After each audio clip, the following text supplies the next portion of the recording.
कि आप लोग से हमने चर्चा किया था कि जो प्रतियोगिता दर्पण में आर्थिक परिदृश्य जो न्यूज होता है, जिस न्यूज को हम लोग सामान्यतः स्किप कर देते हैं, तो उसी को लेकर के हम लोग इस लेक्चर के माध्यम से समझने का प्रयास करेंगे कि प्रतियोगिता दर्पण में जो महत्वपूर्ण आर्थिक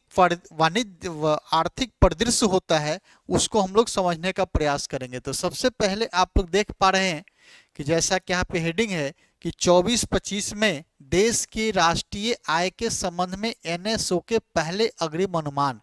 एनएसओ यहाँ पे बार बार हम लोग चर्चा करते हैं कि भारत में राष्ट्रीय आय की आकलन कौन करता है, तो हम लोग बार बार चर्चा करते हैं। पहले सीएसओ की चर्चा करते थे, सेंट्रल स्टैटिस्टिकल ऑर्गेनाइजेशंस की बात करते थे, अब बात करते हैं एनएसओ को। जैसा कि हम लोग जानते हैं कि सी रंगराजन की सिफारिश पर सीएसओ तथा एनएसओ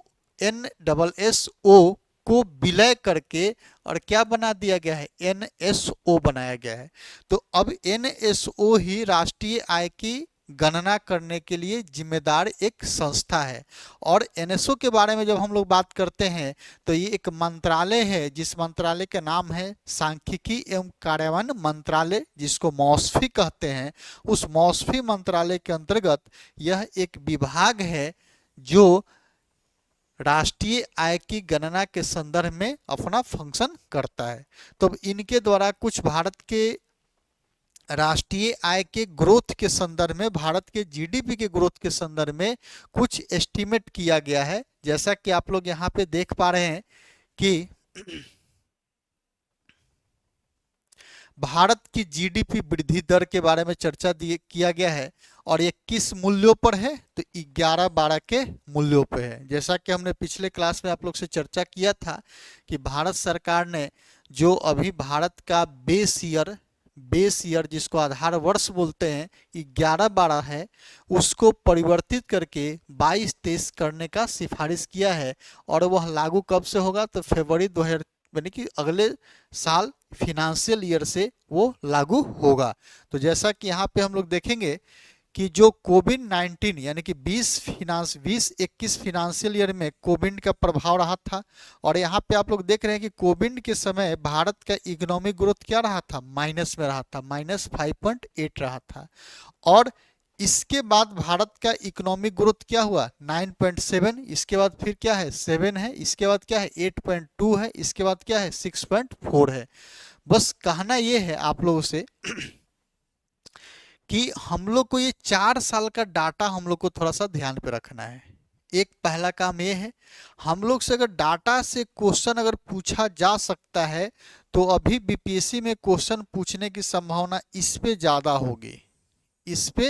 होगी, फैक्चुअल डाटा, इस पे ज्यादा संभावना होगी क्वेश्चन पूछने का अगर पूछा जाता है जीडीपी से संबंधित करके। तो दूसरा एक संभावना हम लोग से पूछा जा सकता है कि कोविड-19 के उपरांत भारत का जीडीपी ग्रोथ लगातार कम हुआ है। कोविड-19 के उपरांत भारत का जीडीपी ग्रोथ लगातार कम हुआ है। तो आप लोग देख पा रहे हैं कि 21-22 फिनेंशियल ईयर में जीडीपी ग्रोथ कम हुआ है, फिर 23-24 फिनेंशियल ईयर में जीडीपी ग्रोथ बढ़ा है, और फिर 24-25 में जीडीपी ग्रोथ क्या हुआ है, कमा है। तो यह स्टेटमेंट कभी भी सही नहीं होगा। लेकिन दूसरा हम लोग से पूछा जा सकता है कि कोविड-19 के उपरांत निम्नलिखित में से किस फिनेंशियल ईयर में, किस वित्तीय वर्ष में सबसे कम जीडीपी ग्रोथ देखने को मिला है या सबसे कम जीडीपी ग्रोथ रहा है। तो जब इस तरह से क्वेश्चन पूछा जाएगा तो उसका आंसर क्या हो जाएगा, 6.4 हो जाएगा। इसलिए आप लोग से बोल रहे हैं कि जिनको इस बार बीपीएससी देना है वो 24-25 वाला याद करके जाएंगे। 25-26 की जब बात करेंगे, 25-26 की जब बात करेंगे तो 25-26 में भारत सरकार ने जो अनुमान लगाया है कि भारत का ग्रोथ रेट 6.5% के आसपास रहेगा। ऐसे जब आप मॉस्फी का डाटा देखेंगे तो मॉस्फी का कहना है, ministry of statistical programme implementation, जिसका फंक्शन है राष्ट्रीय आय की गणना करना, उसके जब डाटा देखेंगे तो उनका कहना है कि 6.3 से लेकर के 6.8 के बीच रहेगा। लेकिन जब आरबीआई का देखेंगे तो आरबीआई का अनुमान है कि 6.5% रहेगा। तो आप लोग को 6.5 याद करना है जो अभी ऑनगोइंग फिनेंशियल ईयर है, और 24-25 यानी कि जो फिनेंशियल ईयर बीत गया उसका एक ये डाटा आप लोग को याद करना है। ठीक है, आगे फिर हम लोग देखते हैं, जैसा कि हम लोग हमेशा ही राष्ट्रीय आय की बात करते हैं, जीडीपी की बात करते हैं, तो हमेशा हम लोग चर्चा करते हैं कि जीडीपी की गणना दो मूल्यों पे की जाती है। एक हम लोग बार बार कहते हैं स्थिर मूल्य पे, और उसी स्थिर मूल्य को मूल कीमत भी बोला जाता है। और दूसरा एक होता है प्रचलित मूल्य पे। तो जैसा कि यहाँ पे आप लोग देख पा रहे हैं कि सकल घरेलू उत्पाद 2011-12 के स्थिर मूल्य पे कितना है, 23-24 में 173.82 करोड़ है, और 24-25 में 184.88 करोड़ रुपया है। अभी हम लोग इसी के ग्रोथ रेट के बारे में चर्चा कर रहे थे, और आप लोग देख रहे हैं कि जीवीए ग्रॉस वैल्यू एडिशन के मूल्य पर भी 11-12 में जो जीडीपी का ग्रोथ है 6.4 है, और सकल घरेलू उत्पाद जो 11-12 की स्थिर मूल्यों पर है यह भी कितना है, 6.4% है। तो हम लोग को यही डाटा ज़्यादा इम्पोर्टेंट हम लोग को याद करना है। यहीं पे जब प्रचलित मूल्य पे देख रहे हैं तो भारत का जीडीपी 324.11 लाख करोड़ और ग्रोथ कितना है, 9.7 है। यहाँ पे थोड़ा सा आप लोग समझने का प्रयास करेंगे कि जीडीपी की जो गणना की जाती है यह दो कीमत पर की जाती है। एक बार बार कहते हैं कि स्थिर मूल्य पे किया जाता है, और स्थिर मूल्य पे गणना करने के लिए हम लोग किसी वर्ष को क्या करते हैं, बेस ईयर मानते हैं, बेस ईयर तय करते हैं। और हम लोग का भी बेस ईयर क्या है, 11-12 है, और इसी बेस ईयर को हम लोग चेंज करके क्या करने वाले हैं, 22-23 करने वाले हैं। तो जब 11-12 की कीमत पर देखते हैं तो भारत का जीडीपी 24-25 में कितना है, 184 लाख करोड़ रुपया का है। ठीक है, वही जब हम प्रचलित मूल्य पर देखते हैं तो कितना है, 324.11 लाख करोड़ रुपया का जीडीपी है। तो यहाँ जब स्थिर मूल्य पर देखते हैं तो भारत का ग्रोथ रेट कितना दिखाया जा रहा है, 6.4, और जब प्रचलित मूल्य पर देख रहे हैं तो कितना जीडीपी दिखाया जा रहा है प्रतिशत में, 9.7%। यानी कि स्थिर मूल्य पर भारत का जीडीपी 6.4% से वृद्धि कर रहा है, और प्रचलित मूल्य पे जीडीपी 9.7% से वृद्धि कर रहा है। हम लोग को एक यहाँ पे डाटा ये जानने वाला इंपॉर्टेंट है। दूसरा हम लोग यहाँ जानेंगे जो हमेशा पूछा जाता है प्रति व्यक्ति आय के संदर्भ में। अब यहाँ भी देखेंगे कि जब 11-12 के स्थिर मूल्यों पर जब 24-25 में प्रति व्यक्ति आय की बात करते हैं तो प्रति व्यक्ति आय कितना है, 1,12,358 रुपीज है। वही जब प्रचलित मूल्य पर देखते हैं तो कितना है, 2,01,62 रुपया है। तो यहाँ भी आप लोग को दोनों डाटा याद करना होगा कि 24-25 में स्थिर मूल्य पर प्रति व्यक्ति आय कितना है, 1,12,358। ये डाटा हम लोग को याद करने वाली है। दूसरा याद करना है कि प्रचलित मूल्य पे कितना है, तो 2,01,62 रुपया। प्रचलित मूल्य पे कितना है, 2,01,62 रुपया। यहाँ पे आप लोग को बीपीएससी के दृष्टिकोण से ये 4 फैक्ट्स आप लोग को याद करना होगा। इससे ज़्यादा आपको याद इसमें करने की आवश्यकता नहीं है। चलिए दूसरा फिर हम लोग देख पा रहे हैं इसी में, थोक मूल्य सूचकांक का आधार वर्ष 22-23 करने के लिए आवश्यक सुझाव हेतु कार्य समूह का गठन। अब जैसा कि आप लोग से पहले भी चर्चा हुई थी इस पे WPI के बारे में, थोक मूल्य सूचकांक की जब हम लोग बात करते हैं तो हम लोग हमेशा चर्चा करते हैं कि जब महंगाई की बात करते हैं तो जिसको हम लोग महंगाई को ही मुद्रास्फीति कहते हैं, तो जब मुद्रास्फीति की बात करते हैं तो मुद्रास्फीति की गणना करने का 3 मेथड है, 3 तरीका है। और जैसा कि हमने पहले चर्चा किया होगा कि सबसे पहले जो उत्पादन होता है, कोई भी वस्तु का जो उत्पादन हो रहा है तो उस उत्पादन के स्तर पर मूल्यों में जो परिवर्तन हो रहा है उस परिवर्तन को जो हम मापते हैं उसको आईआईपी कहते हैं। और उत्पादन होने के बाद उस वस्तु का क्या होता है, होलसेलिंग होता है। होलसेलिंग होता है।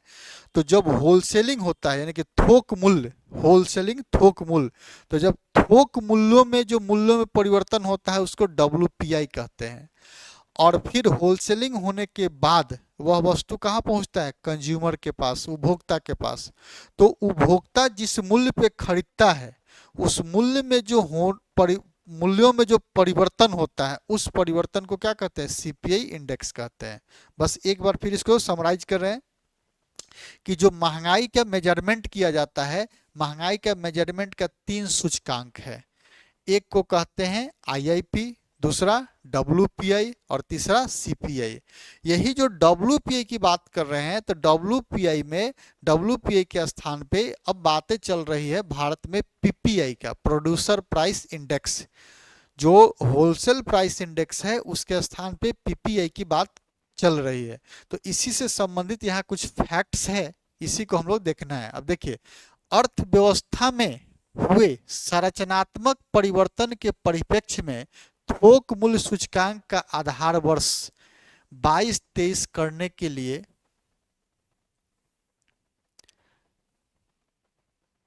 इसके घटकों में संशोधन के लिए एक कार्य समूह का गठन किया गया जो नए वर्ष 2025 में सरकार ने किया है, नीति आयोग के सदस्य रमेश चंद्र की अध्यक्षता में। अब हम लोग को ये बीपीएससी फैक्ट्स के रूप में ये हम लोग को जानना होगा कि जो आधार वर्ष यानी कि हम लोग जो सीपीए की गणना करते हैं, डब्ल्यूपीए की गणना करते हैं, तो हमारे द्वारा पहले लेक्चर में इस बात की चर्चा किया गया होगा, एक टेबल हम बनाए होंगे कि सीपीआई की जो गणना करते हैं उसका आधार वर्ष क्या था, तो 2012 था। जीडीपी की जो गणना करते हैं उसका आधार वर्ष क्या था, 11-12 था। डब्ल्यूपीए की जो गणना करते हैं उसका आधार वर्ष क्या था, 11-12 था। तो वही जो डब्ल्यूपीए का आधार वर्ष था उस आधार वर्ष को चेंज करने के लिए एक कार्यकारी समूह का गठन किया गया है जो नीति आयोग के सदस्य रह चुके हैं। उन्हीं की अध्यक्षता में एक कार्यकारी समूह बनाया गया है जिनका नाम है प्रोफेसर रमेश चंद्र। और इनके साथ 18 यानी कि ये जो कमिटी बनाई गई है यह 18 लोगों की एक समिति है। तो ये 18 लोगों की समिति सरकार को सुझाव देगा कि नया आधार वर्ष डब्ल्यूपीए की गणना के लिए क्या होना चाहिए।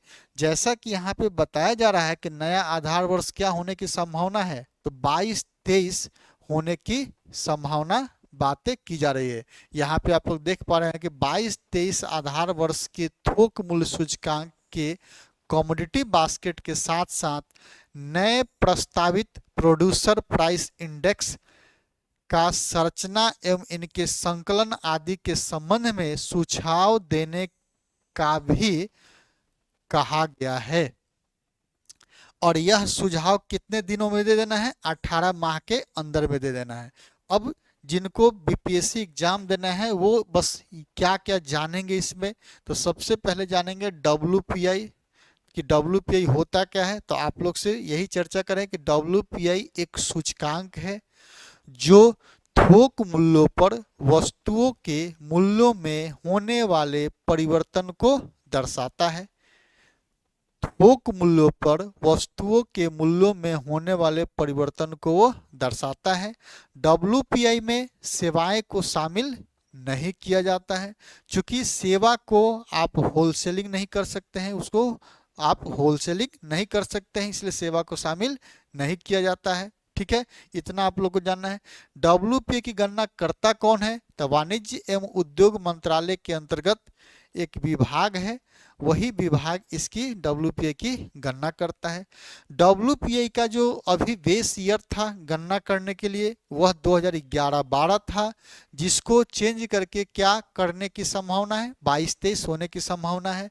और यही 22-23 करने के लिए 18 सदस्यीय एक कार्यकारी समूह बनाया गया, वर्किंग ग्रुप बनाया गया है, जिसका अध्यक्ष कौन है, रमेश चंद्र है। जिसका अध्यक्ष कौन है, रमेश चंद्र हैं, जो कि नीति आयोग के पूर्व सदस्य रह चुके हैं। इन्हीं की अध्यक्षता में कमेटी बनाई गई है। ठीक है। दूसरा हम लोग ये चर्चा कर रहे हैं कि WPA की जो गणना अभी हो रही है, इसके स्थान पे एक नया इंडेक्स लाने की बात हो रही है भारत में, जिसको कहते हैं PPI। अभी PPI की गणना हमारे देश में होती नहीं है, भारत में होती नहीं है। जब होना शुरू होगा तो हम लोग इसको जानना शुरू करेंगे। तो आप लोग को WPA के संदर्भ में इतना इंफॉर्मेशन आप लोग रखेंगे।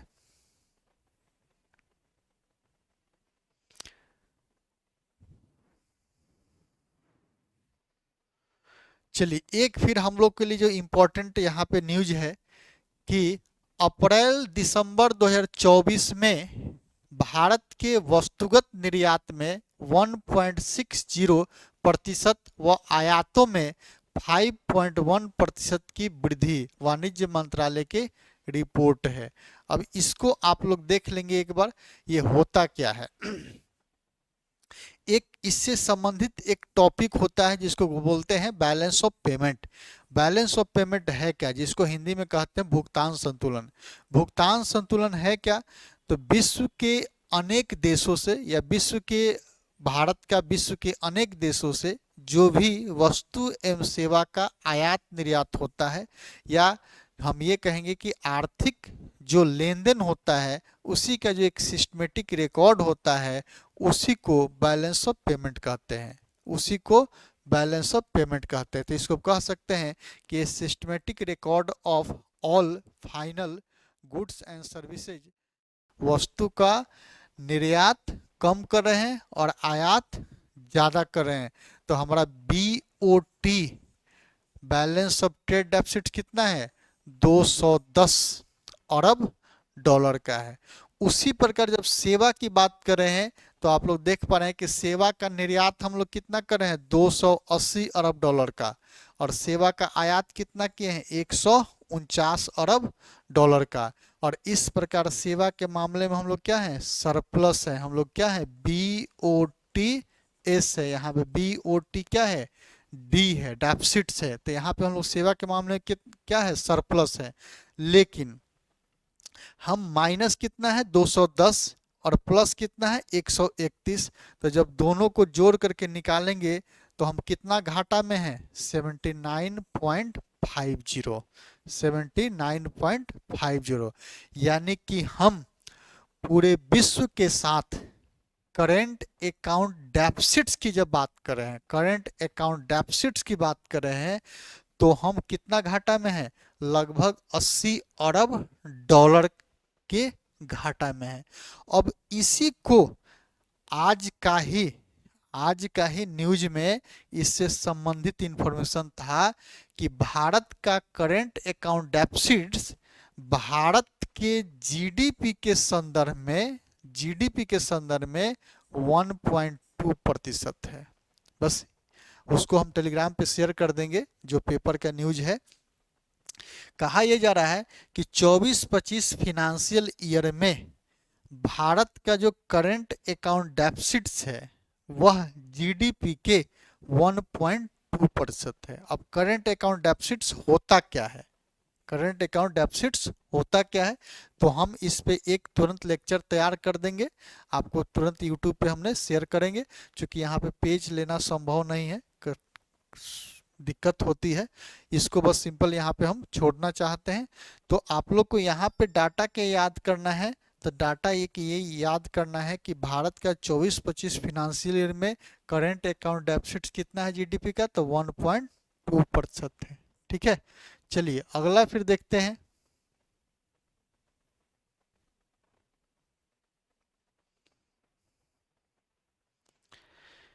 एक जो हम लोग को फिर जानना है कि देश में 2024 के दौरान नवीकरणीय विद्युत स्थापित क्षमता में 15.84% की वृद्धि, 209.44 गीगावाट हुई स्थापित क्षमता, और 2030 तक 500 गीगावाट क्षमता का लक्ष्य रखा गया। देखिए, अब यहाँ पे हम लोग को डिटेल इसमें कहानी जानने की आवश्यकता नहीं है, बस फैक्ट्स जानिए।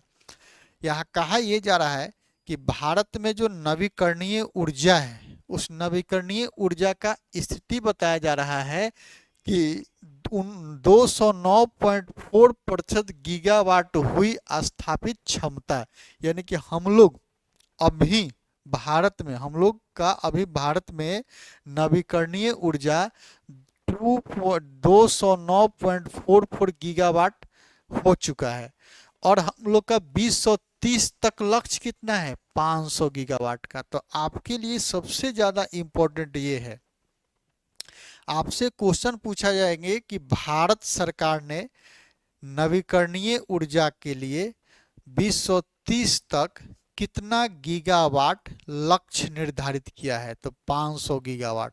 तो हम लोग के लिए 500 गीगावाट ज़्यादा इम्पोर्टेंट इंफॉर्मेशन है, हम लोग को ये जानना है। चलिए अगला एक फिर है, सितंबर 2024 के अंत में भारत पर कुल बाह्य ऋण वित्त मंत्रालय की रिपोर्ट। अब यहाँ पे देखना है क्या हम लोग से कहा जा रहा है, यानी कहा यह जा रहा है कि भारत सरकार पर जो कुल बाह्य ऋण है उसी से संबंधित ये रिपोर्ट दिया गया है। जैसा कि आप लोग देख रहे हैं कि वित्त मंत्रालय के ताजा आंकड़ों के अनुसार सितंबर 2024 के अंत में भारत पर कुल बाह्य ऋण 711 अरब डॉलर था, जो 3 माह पूर्व जून 2024 के अंत में 682 अरब डॉलर था तथा मार्च 2024 के अंत में 688 अरब डॉलर था। चलिए ये सब हम लोग से बहुत कम संभावना है फैक्चुअल पूछे जाने का। सबसे पहले हम लोग बाह्य ऋण के बारे में बात करें कि बाह्य ऋण है क्या, यानी कि हम अपने देश का जब हम लोग बजट बनाते हैं तो हम लोग देखते हैं कि हमेशा ही हमारा बजट जो होता है घाटे का बजट होता है, और उस घाटे के बजट को पूरा करने के लिए हम ये कहें कि आमदनी अठन्नी और खर्चा रुपया, आमदनी अठन्नी खर्चा रुपया, तो इस बीच का जो गैप है, इस गैप को पूरा करने के लिए हम लोग के पास दो सोर्स हैं, दो हमारे पास सोर्स हैं। एक सोर्स है कि हम अपने देश से कर्ज लें और दूसरा सोर्स है बाह्य अन्य देशों से कर्ज लें। तो यही जो बाह्य लोन है इसी के बारे में यहाँ वित्त मंत्रालय का रिपोर्ट है कि हमारे देश पर अब तक विदेशी जो ऋण है वह कितना है, तो 7.1 डरब सॉरी 711.8 अरब डॉलर था। ये कब तक, सितंबर 2024 तक का रिपोर्ट है। तो ये हम लोग से पूछने की संभावना कम है, जो हम लोग से पूछा जाएगा उस पे हम लोग को ज्यादा ध्यान देना है, क्या पूछा जा सकता है।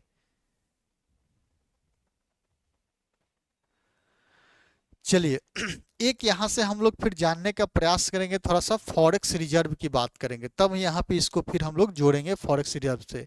हम लोग जैसा जानते हैं कि प्रत्येक देश के पास एक विदेशी मुद्रा भंडार होता है, फॉरेक्स रिजर्व होता है, और फॉरेक्स रिजर्व के कौन कौन से कंपोनेंट्स होते हैं, तो हम लोग जैसा कि जानते हैं कि फॉरेन करेंसी होता है, विदेशी मुद्रा होता है, SDR होता है, गोल्ड होता है, और एक RBI का ट्रांच पेपर होता है। ठीक है, ये विदेशी मुद्रा भंडार इसी को कहते हैं। ठीक है, अब यहाँ पे जो हम लोग से कहा जा रहा है कि बाह्य ऋण संबंधी आंकड़े एक दृष्टि में जो कहा जा रहा है, तो कुल हमारे देश पर ऋण कितना है, 711.1 अरब डॉलर है।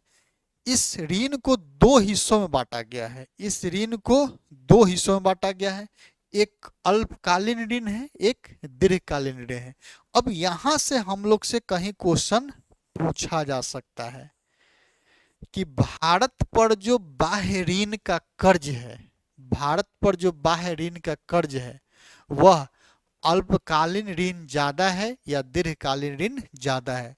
तो यहाँ पे आप लोग को देखने से क्या स्पष्ट हो रहा है कि भारत पर जो विदेशी ऋण है उस ऋण में अधिकांश ऋण कैसा है, दीर्घकालिक है, और अल्पकालिक कितना है, कम है। यानी कि अल्पकालिक कितना है, लगभग 19% है, और दीर्घकालिक कितना है, लगभग 81% है। पहला इंफॉर्मेशन हम लोग को ये याद रख लेना है।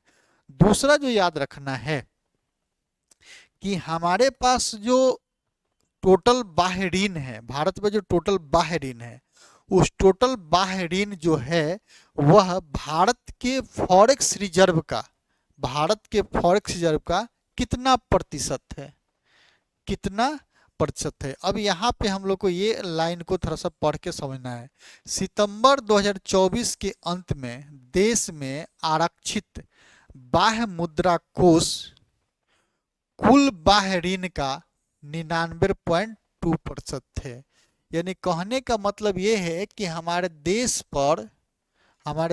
पर टोटल जो कर्ज है, वह टोटल कर्ज हमारे देश में जो विदेशी मुद्रा भंडार है, उस विदेशी मुद्रा भंडार के 99.2% है।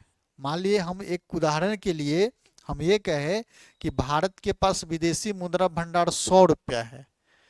इस 100 रुपया का 99.2% भारत पर विदेशी कर्जा है। यानी कि हमारे देश पर जितना कर्जा है, उस कर्ज को भुगतान करने के लिए हमारे पास पर्याप्त रूप में क्या है? विदेशी मुद्रा भंडार है। हमारे पास पर्याप्त रूप में विदेशी मुद्रा भंडार है। यही बात यहाँ रखा गया है कि जो मार्च 2024 के अंत में कितना प्रतिशत थे? 96.6% थे। ठीक है, तो हम लोग के एग्जाम के दृष्टिकोण से एक महत्वपूर्ण ये हो जाएगा कि हमारे पास जो विदेशी मुद्रा भंडार है और हमारे देश पर टोटल जो बाह्य लोन है, वह टोटल बाह्य लोन को चुकाने के लिए हमारे पास पर्याप्त भंडार है। पहला ये जानना है।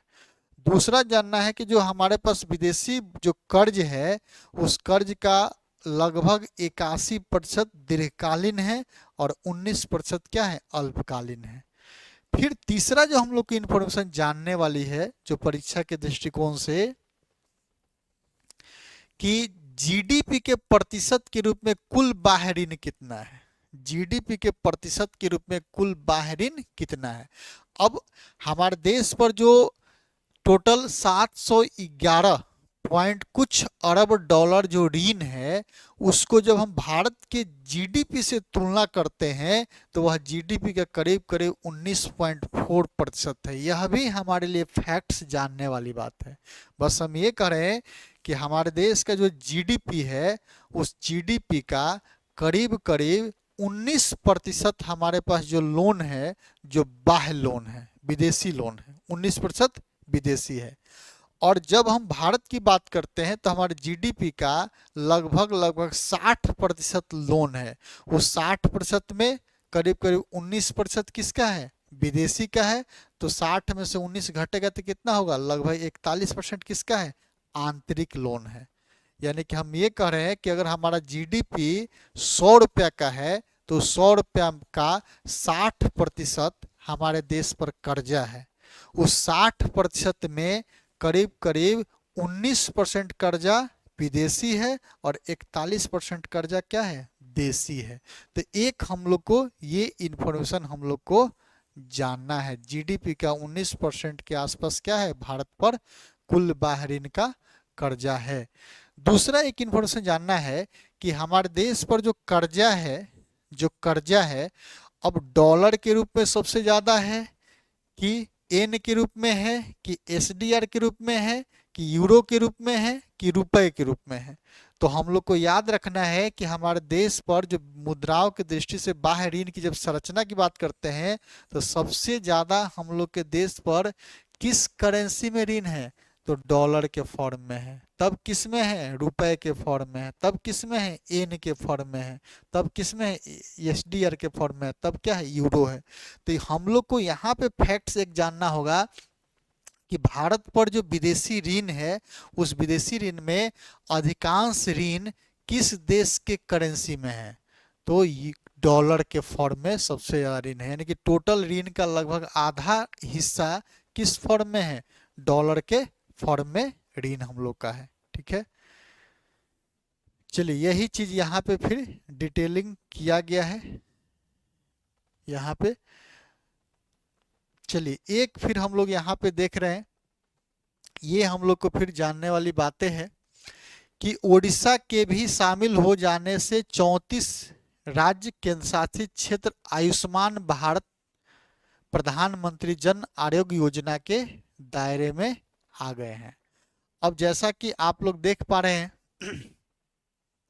कि ओडिशा भी अब केंद्र प्रायोजित आयुष्मान भारत प्रधानमंत्री जन योजना, अब थोड़ा सा केंद्र प्रायोजित के बारे में एक बार फिर हम लोग चर्चा करते हैं। जब हम केंद्र सरकार की बात करते हैं या हम सब योजना की बात करते हैं तो योजनाएं को दो हिस्सों में बांटते हैं, एक सेंट्रल स्पॉन्सर्ड बोलते हैं और एक सेंट्रल सेक्टर बोलते हैं। एक सेंट्रल सेक्टर योजना होता है, एक सेंट्रल स्पॉन्सर्ड योजना होता है।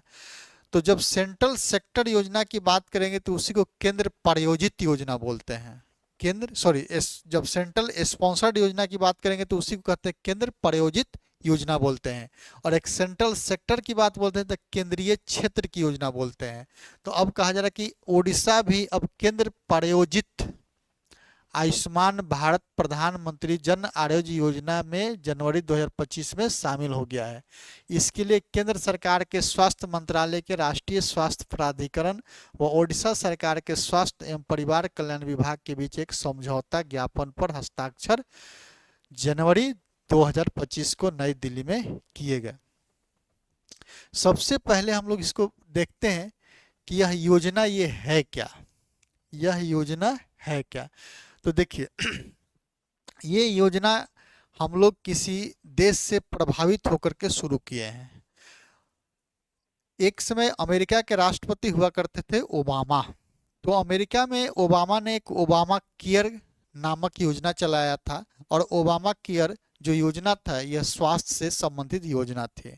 उसी के तर्ज पर भारत सरकार ने भी, एनडीए सरकार ने भी एक आयुष्मान भारत योजना चलाया है और इस आयुष्मान भारत योजना के तहत 5 लाख रुपया तक स्वास्थ्य लाभ प्रदान किया जाता है। और यह योजना जो है केंद्र प्रायोजित है, केंद्र यानी कि सेंट्रल स्पॉन्सर्ड योजना है। यानी कि जो सेंट्रल स्पॉन्सर्ड योजना होगा उस योजना पर जो भी परिव्यय होगा, जो भी खर्च होगा, उस खर्च में केंद्र की भी भूमिका होगी, राज्यों की भी भूमिका होगी। केंद्र की भी भूमिका होगी, राज्यों की भी भूमिका होगी। तो यहाँ जो उड़ीसा जो राज्य है, उड़ीसा भी इस योजना में शामिल हो गया है। ये हम लोग के लिए एक जानना है। और उड़ीसा कौन सा राज्य होगा? 34वां राज्य होगा। अब ये पहले क्यों नहीं शामिल था? तो चूंकि वहां पे सरकार किसी अन्य दल का था और यह सरकार इसमें शामिल होने के लिए तैयार नहीं था। दूसरा, जो अब तक हम लोग देखते हैं कि भारत में राज्य की बात करते हैं तो 28 राज्य है और 8 केंद्र शासित प्रदेश हैं। ठीक है, तो 28 और 8 36 होगा। इस 36 में से उड़ीसा 34वां ऐसा राज्य है जो इस योजना में हिस्सा हो गया है। लेकिन अभी भी 2 राज्य हैं जो इस योजना का हिस्सा नहीं हुआ है। तो हम लोग को जो राज्य इस योजना का हिस्सा नहीं हुआ है उनके बारे में जानना है। तो एक आप लोग जानेंगे तृणमूल कांग्रेस है और दूसरा दिल्ली आप पार्टी का। अब ये अलग बात है कि आप पार्टी का जो दिल्ली में शासन था अब उनकी शासन रही नहीं, अब वहाँ पे एनडीए की गवर्नमेंट बन गई है। तो एनडीए की गवर्नमेंट बनने के साथ ही दिल्ली भी इस योजना में से क्या हो गया है? शामिल हो गया। लेकिन आज भी तृणमूल कांग्रेस शामिल नहीं है। अब थोड़ा सा इस पे हम लोग चर्चा करते हैं। फिर एक जैसे आप लोग सुने होंगे एक प्रधानमंत्री फसल बीमा योजना शुरू की गई थी और प्रधानमंत्री फसल बीमा योजना में भी क्या था कि यह केंद्रीय स्पॉन्सर्ड योजना था, यानी केंद्र सरकार द्वारा प्रायोजित योजना था। तो इस योजना को जब पश्चिम बंगाल में लागू करने का केंद्र सरकार से जब दबाव बनाया जा रहा था तो वहाँ के मुख्यमंत्री ने बहुत मजाकिया स्टाइल में एक स्टेटमेंट दिया था कि नाम होगा प्रधानमंत्री का और पैसा देंगे हम। यानी कि प्रायोजित योजना है प्रधानमंत्री फसल बीमा योजना, यानी कि नाम होगा प्रधानमंत्री का और पैसा लगेगा मेरा। और उन्होंने 2 साल तक अपने राज्य में उस योजना को लागू होने नहीं दिया था। यहाँ भी आप लोग देख पा रहे हैं कि आयुष्मान भारत जो योजना है, जो पश्चिम बंगाल में तृणमूल कांग्रेस शासित जो राज्य है वहाँ पे यह योजना आज तक लागू नहीं हो पाया है। ठीक है, तो हम लोग को यहाँ पे जानना है कि उड़ीसा 34वां राज्य बन गया है और 35वां कौन बना होगा? दिल्ली। और 36वां कौन बनेगा? अभी बना नहीं है, वो पश्चिम बंगाल होगा। ठीक है, तो एक हम लोग को यहाँ पे ये जानना है। तो ये जो मार्च का जो प्रतियोगिता दर्पण का जो आर्थिक परिदृश्य है, ये इतना ही इंफॉर्मेशन है। अब देखते हैं अप्रैल का। अब अप्रैल पे हम लोग आगे बढ़ते हैं। फिर यहाँ पे आप लोग देख पा रहे हैं कि 5 वर्ष के अंतराल के पश्चात रेपो दर 0.5% बिंदु की कटौती, बैंकों ने भी अपनी ब्याज दरें घटाई। दूसरा एक फिर देखेंगे 64 वर्ष पुराने आयकर अधिनियम 1961 का स्थान लेने के लिए नया आयकर विधेयक 2025 लोकसभा में प्रस्तुत प्रवर समिति को संदर्भित किया गया। अब थोड़ा सा इससे संबंधित कुछ बातें को हम लोग देखते हैं। पहला तो ये जो 5 वर्ष के अंतराल के पश्चात रेपो दर में 0.2% बिंदु की कटौती, यानी कहने का मतलब ये है कि ये जो आपका अप्रैल का न्यूज है, अप्रैल में जो आरबीआई के द्वारा मौद्रिक नीति समिति के द्वारा जो मौद्रिक नीति की जो समीक्षा की गई, उस समीक्षा में 5 वर्ष के बाद रेपो रेट में कमी किया गया है। अब सोचिए, यानी कि 5 वर्ष पहले से रेपो दर में कोई कटौती नहीं की जा रही थी। तो ये हम लोग के लिए बस जानना ये है कि रेपो दर में कमी करने से अर्थव्यवस्था में क्या प्रभाव पड़ेगा, ये हम लोग को जानना है। बीपीएससी में रेपो दर कितना प्रतिशत है ये सामान्यतः पूछा नहीं जाता है। ये बैंकिंग में ये सब पूछा जाता है कि वर्तमान समय में रेपो रेट कितना है, एसएलआर कितना है, सीआरआर कितना है। ठीक है। दूसरा हम लोग को देखना है 64 वर्ष पुराने आयकर अधिनियम 1961 का स्थान लेने के लिए नया आयकर विधेयक 25 लोकसभा में प्रस्तुत किया गया है। तो अब ये जो प्रस्तुत किया गया है इसके बारे में थोड़ा सा जानने का हम लोग प्रयास करते हैं।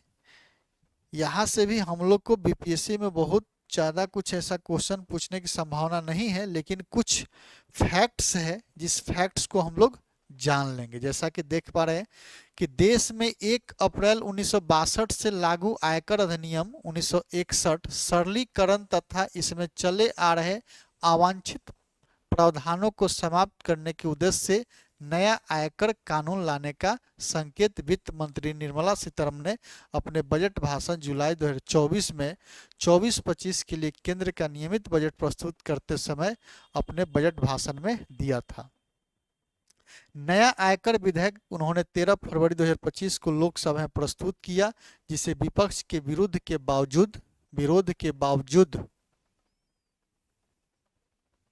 ध्वनि मत से ही पेश करने की मंजूरी सदन द्वारा प्रदान की गई।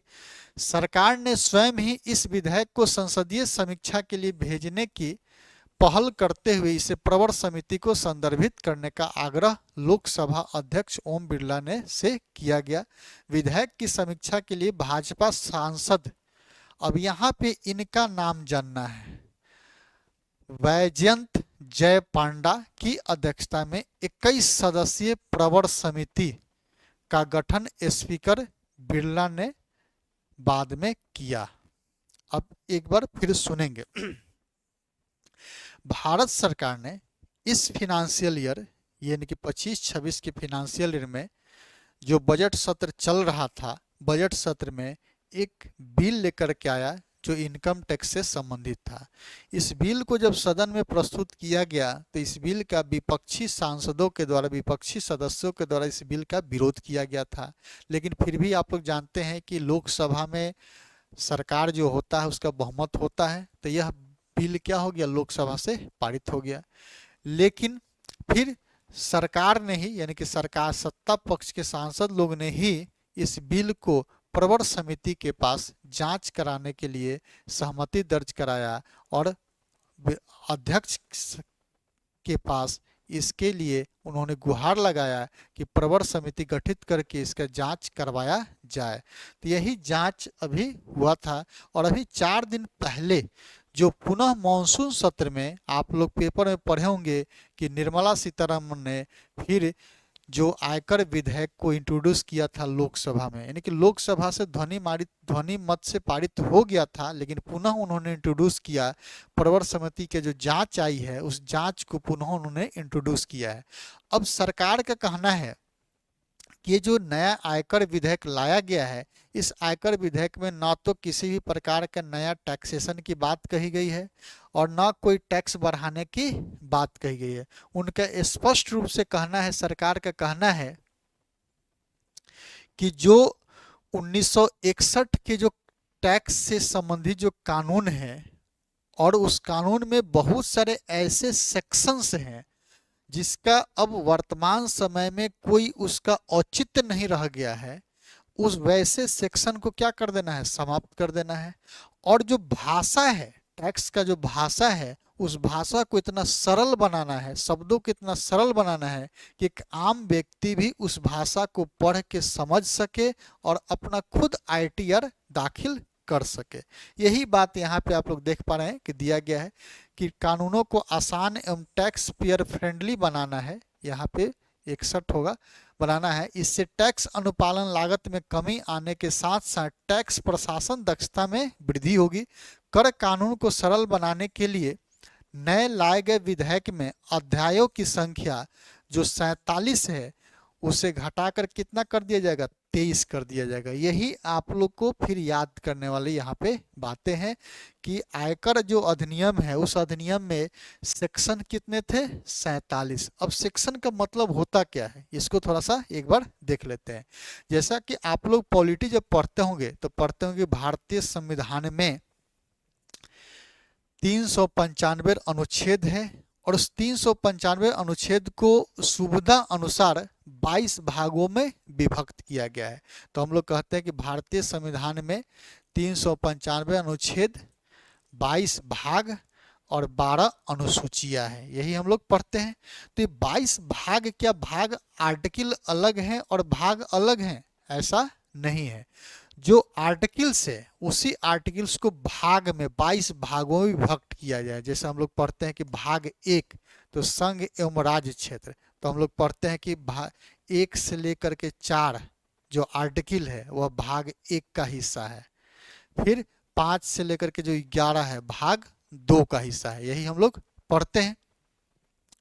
तो उसी प्रकार जो टोटल आयकर अधिनियम में जो टोटल धाराएं थी उस धाराई को कितने भागों में बांटा गया था, 47। अब उसको क्या किया जा रहा है, 23 भागों में विभक्त किया गया है। तथा जो पहले इसमें धारा 819 था उसको घटा के कितना कर दिया जाएगा, 536 कर दिया जाएगा। बस हम ये कह रहे हैं कि इनकम टैक्स जो अधिनियम था उस अधिनियम में पहले धारा की संख्या 819 था, 819 था, जिसको घटा के कितना कर दिया जाएगा, अब 536 कर दिया जाएगा। दूसरी बातें क्या है, तो जो शब्द की जब बात करते हैं तो पहले जो शब्द इसमें 5,12,535 शब्द था, इस शब्द को घटाकर कितना करने की बात चल रही है, 2,59,676। तो हम लोग से यहाँ पे एग्जाम में ये पूछा जा सकता है कि आयकर अधिनियम में जो संशोधन किया जा रहा है तो इस संशोधन का उद्देश्य क्या है। तो अगर हम लोग से पहला ये पूछा जाए कि संशोधन का उद्देश्य है कि टैक्स कानून को आसान बनाना तथा टैक्स पेयर फ्रेंडली बनाना, टैक्स पेयर यानी कि जो टैक्स पे करते हैं उनके फ्रेंडली बनाना, यानी कि उनके समझ के योग्य बनाना, ये स्टेटमेंट क्या हो जाएगा, सही है।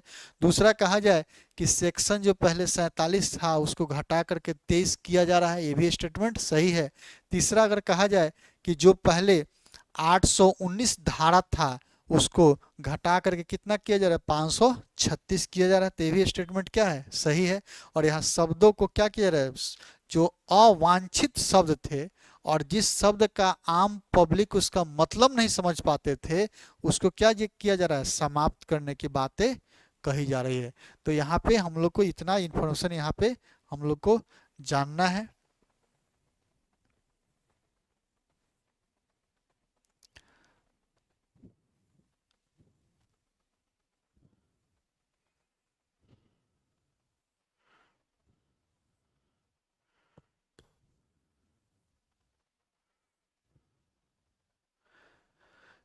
चलिए एक जो फिर हम लोग को बीपीएससी के दृष्टिकोण से काफ़ी महत्वपूर्ण जो हम लोग के लिए है, वो एक हम लोग को यहाँ पे जानना है कि राज्यों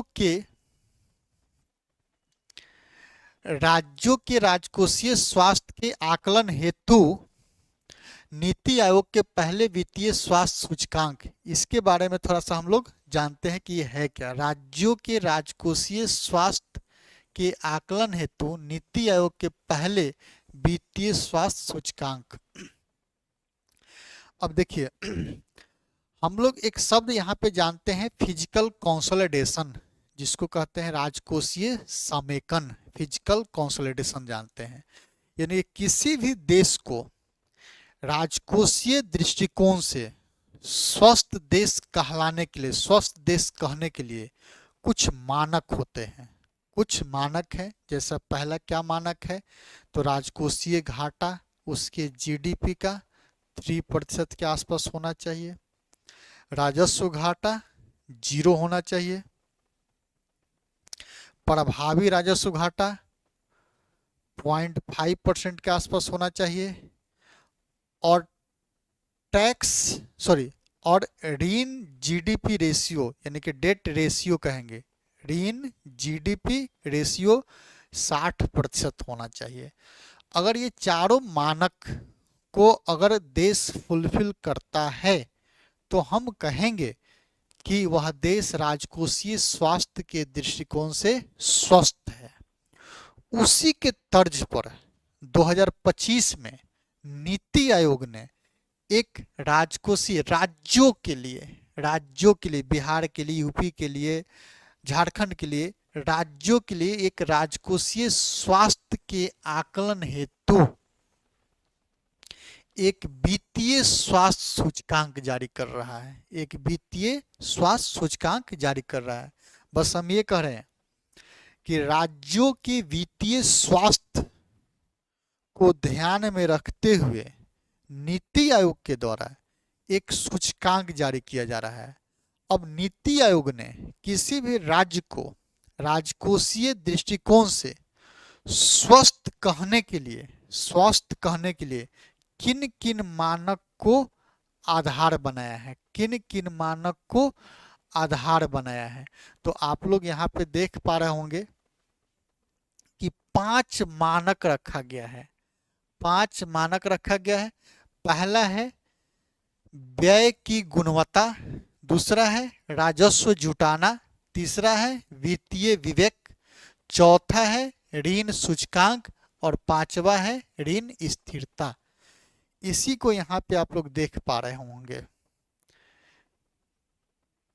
व्यय की गुणवत्ता, राजस्व जुटाना, वित्तीय विवेक, ऋण सूचकांक और ऋण स्थिरता।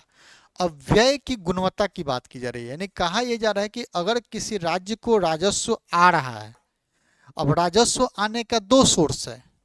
एक सोर्स ये है कि या तो आप एसेट्स बेच करके या बोरोइंग करके राजस्व इकट्ठा करें। दूसरा सोर्स है कि बिना एसेट्स में कमी किए हुए और बोरोइंग किए हुए आप राजस्व इकट्ठा करें।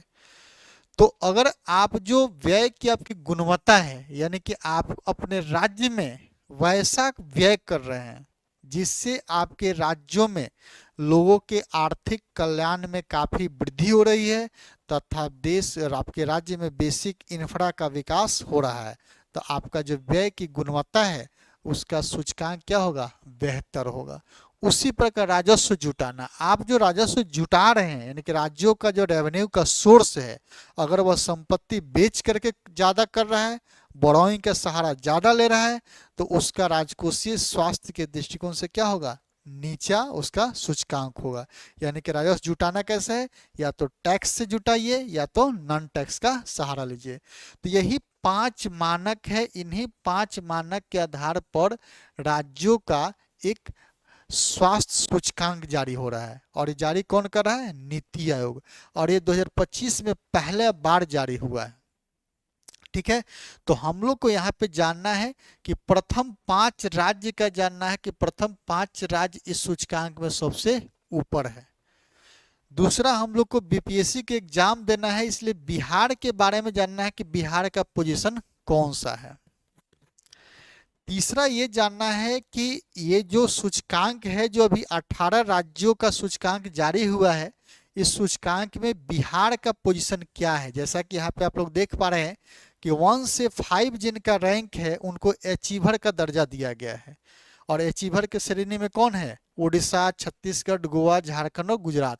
फ्रंट रनर जो है 6 से 10 रैंक वाला में है, जो कि महाराष्ट्र है, उत्तर प्रदेश है, तेलंगाना है, मध्य प्रदेश है, कर्नाटक है। परफॉर्मर के श्रेणी में 11 से 14। तो हमने अभी कहा बिहार के बारे में तो 13वां है, तो बिहार कौन सा श्रेणी में आएगा? परफॉर्मर के श्रेणी में आएगा।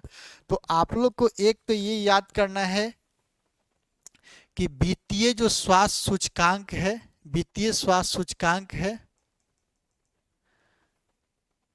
वित्तीय स्वास्थ्य जो सूचकांक है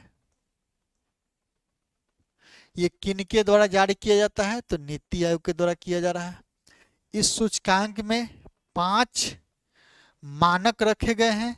5 मानक आप लोग को ध्यान पे रखना है। व्यय की गुणवत्ता, राजस्व जुटाना, वित्तीय विवेक, ऋण सूचकांक और ऋण स्थिरता।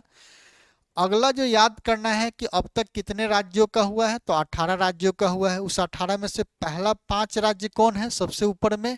तो इनका आप लोग को नाम याद रखना होगा। बिहार का क्या पोजीशन है? तो 13वां पोजीशन है, ये याद रखना होगा। और बिहार इसमें अचीवर्स में है, फ्रंट रनर में है, परफॉर्मर में है या फिर एस्पिरेशनल में है। तो आप लोग को याद रखना है परफॉर्मर में है, ठीक है।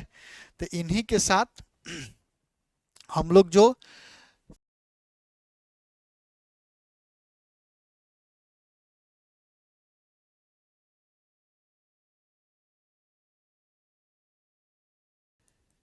Goods as services,